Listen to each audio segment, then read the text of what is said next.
Hi, my name is Jim Johnson. I am a dreamer. I am also a futurist, an inventor, an author, and a researcher.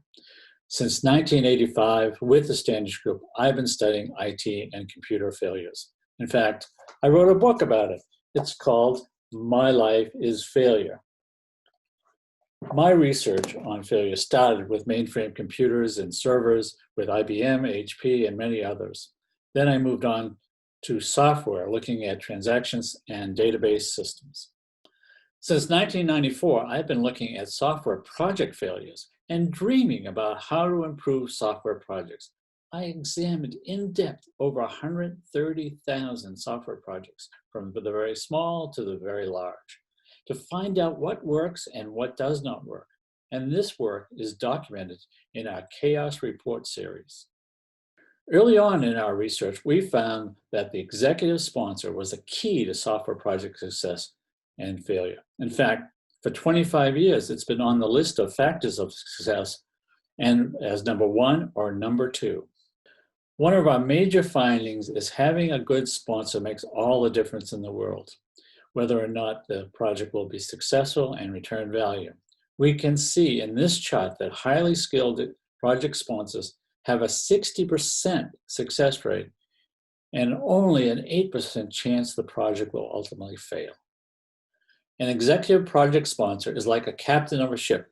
No matter what happens, if the ship goes down or goes aground, even if the captain is asleep, the captain is fully responsible. Now, in the context of project and software projects, the sponsor is fully responsible for the success and failure.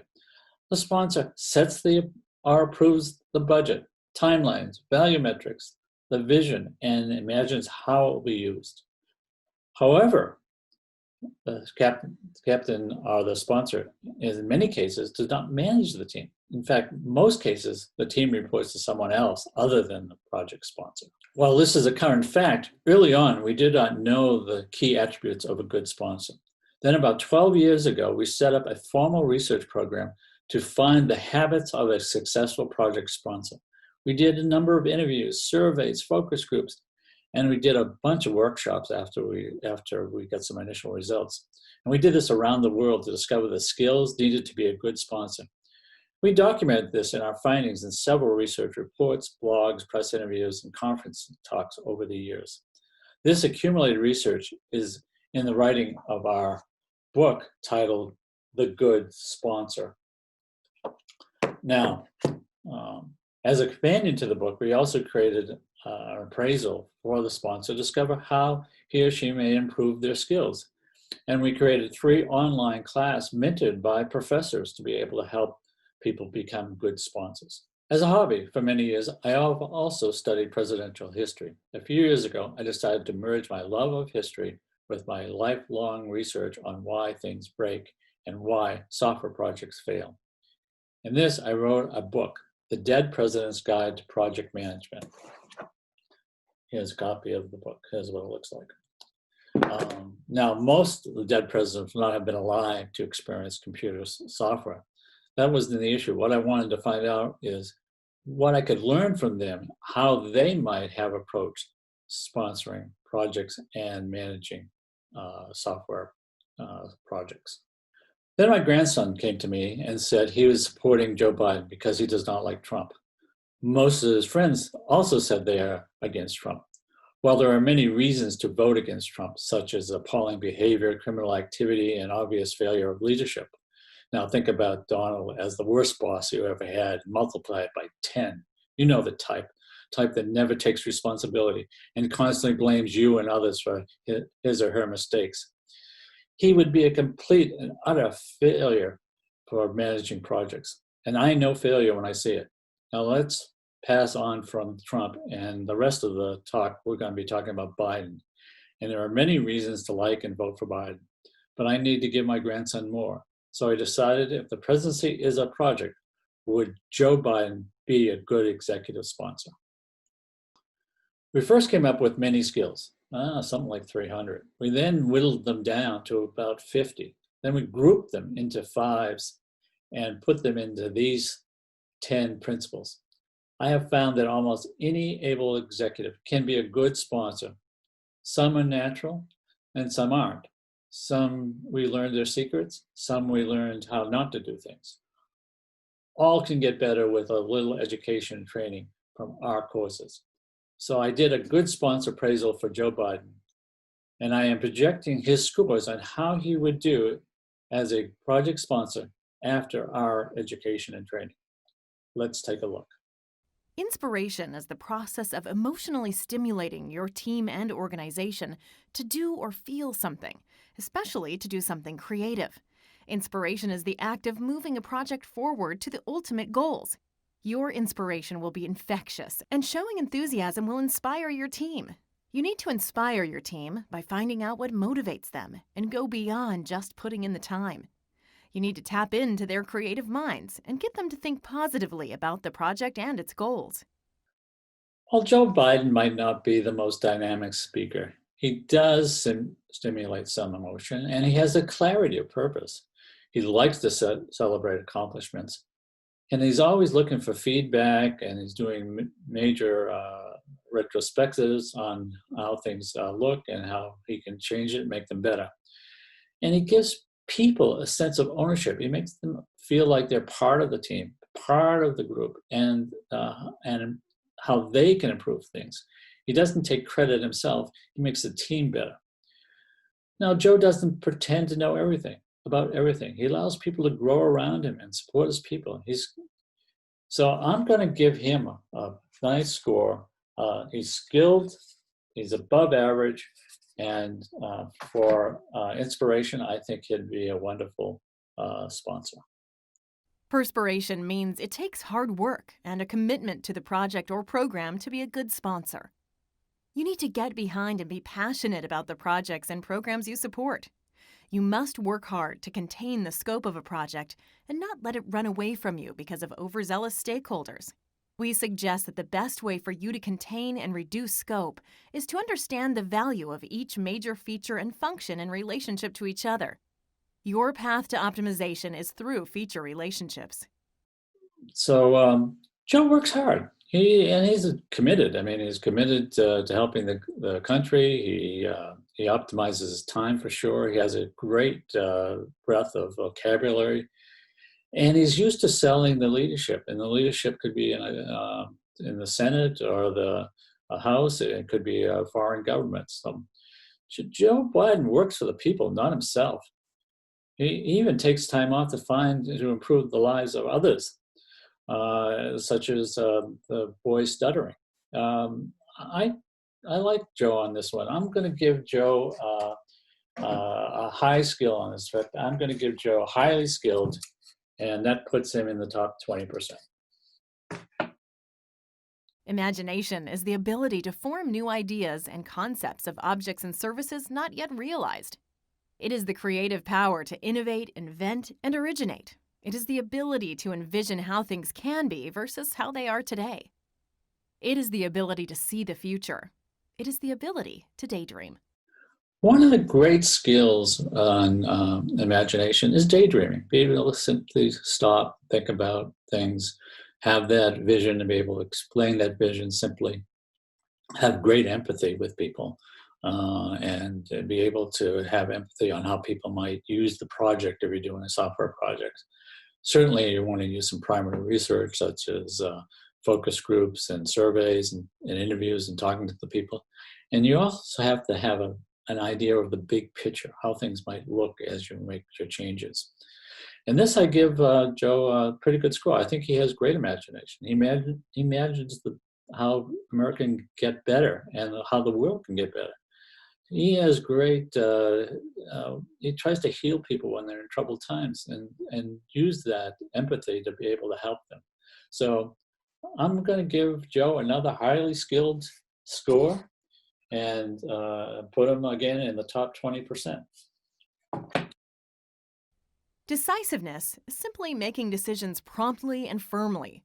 You will be called upon to make many decisions in the life cycle of a project. Standish Group research shows that latency between decisions is a major contributor to project delays and failures. In addition, projects where decisions are rapid have a greater success rate than those for which decisions are delayed or extended. So decisiveness is very important for our president and very important for our project sponsor. It's a little technical when you think about projects. I came up with this theory a few years ago called decision latency theory. We did a lot of research around it. And it states that the value of the interval is greater than the quality of decision. And what that really means is, in software terms, it's kind of technical, that you want to make things fast and make them and always be able to live with it and not and just reverse it to software. You throw it away and start again. And if you keep it small, that's all. So we think that Joe does make decisions. He might not make decisions as quick as you want for a project, but if you're have the red button, you might want him to take a pause and make sure everything is in line. And so we have some theories like the quick decision. You want to get people to accept the decision, which is really important. And you want to be able to distribute this decision to other people and back them up. And you want them to avoid decision latency. So you want to get a pipeline of decisions. I have marked Joe down on this a little bit because of the technical aspects of this, which is somewhat hard. But I'm going to give Joe a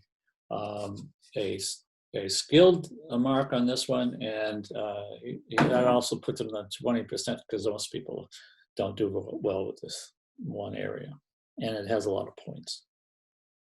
Connections are multiple favorable interactions and relationships that everyone must maintain in order to bring a project to a successful resolution. Another way to look at connections is they are the stops on the journey that require communications, whether you change plans or not, with stakeholders. These stops, or connections, allow you to continue on the journey to project success. Connections and keeping connections and being able to have those relationships is very important for a project sponsor. You want to be able to communicate the facts, the true facts. You want the sponsor to be aware of what's going on and get that sense of community. So this is a big skill, I think, that Joe Biden is a natural at. In fact, I don't think we can teach him anything. The big takeaway is not enough to make connections, but keep those connections. And if we look at tribal leadership, is to help others make connections by increasing their connections. So I am going to give Joe a highly skilled and in the top 20% for this particular set of skills and principles. Emotional maturity is the ability and capacity to perceive, assess, manage, and direct the emotions and actions of the project stakeholders and the project team.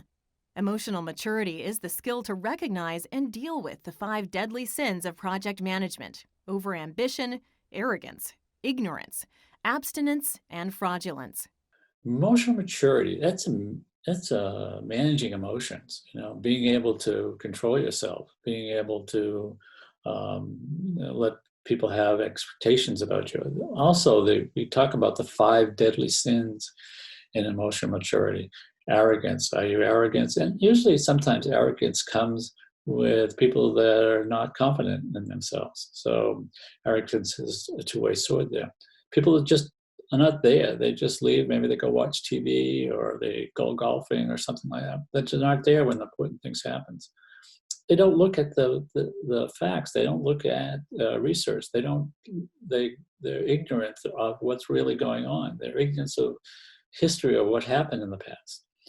And they lie and they cheat and they are just completely fraudulent. So, I'm going to give Joe another highly skilled because I think he is very emotionally mature, and that's a natural thing. And so we give Joe highly skilled, and he's again in the top 20%. Resourcefulness is the ability to assemble the right resources and people for the right work at the right time.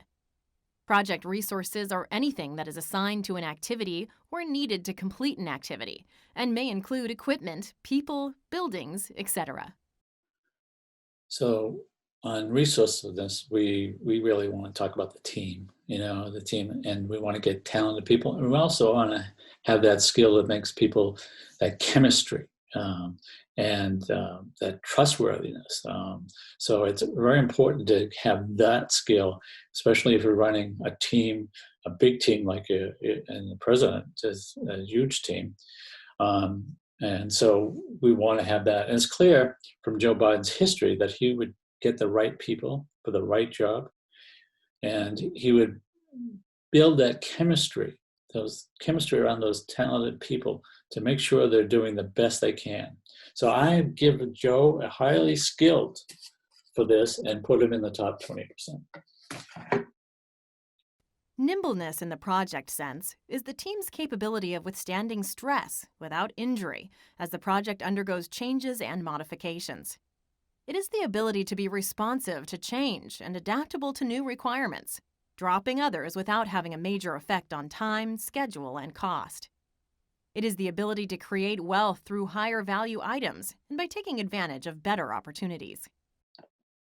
So what is nimbleness in terms of projects? We certainly see the flexibility, looking at trade-offs, dealing with turnover, making sure we're looking at things that we can do things as action items. So the big thing as part of this particular principle is negotiation. And we've studied negotiation quite a bit. If we look at Herb Cohen, he would tell you the most important things. He's written books on negotiation. In fact, I think his book is called You Can Negotiate Anything. And he talks about information on that. We've seen that the other thing is there's 4 types. There's power, leverage, information, and empathy. Power is being you can overpower people, or you have some kind of leverage. These are kind of weak negotiation skills that show that you really don't know how to negotiate. But if we look at somebody like Chris Voss, who was a hostage negotiator, his big thing is empathy. And I think that's a big thing that Joe has. He has great empathy. And so when you negotiate, you want to put yourself into the other person's shoes if you have that. And so this makes you a good negotiator. Without that, you're not a very good negotiator at all. So I give him highly skilled. I give Joe highly skilled in the top 20% for nimbleness. Being driven means you need to have a strong desire to produce a higher quality product or service. You must have that special quality that confers confidence and strives to show deep caring, sincerity, and/or seriousness about the project, program, or ecosystem. You have the ability to care so deeply of the value of the project that it rubs off on the team and other stakeholders. So we want a high quality product. We want to be able to assess value and risk. We want to make sure that we set goals.